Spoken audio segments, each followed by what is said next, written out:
Engineer محمد علی مرزا نے ایک video میں بات کرتے ہوئے یہ الزام لگایا ہے کہ تحریک لبیک پاکستان کو 2017 میں اسٹیبلشمنٹ نے لانچ کیا تھا۔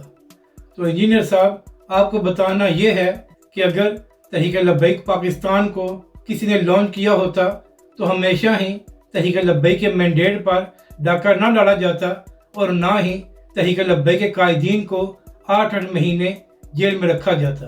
انجینئر صاحب، جن کو ادارے لانچ کرتے ہیں ان کو مکمل پروٹوکول اور سیکیورٹی فراہم کی جاتی ہے کہ وہ جو مرضی کہیں ان کو کوئی کچھ کہہ نہ سکے۔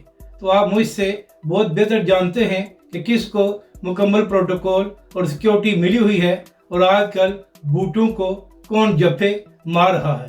تو لہٰذا تحریک لبیک پاکستان پر الزام لگانے کے بجائے اپنے گریبان میں جھانکیں تو آپ کو معلوم ہو جائے گا کہ اداروں کا ٹاؤٹ کون ہے۔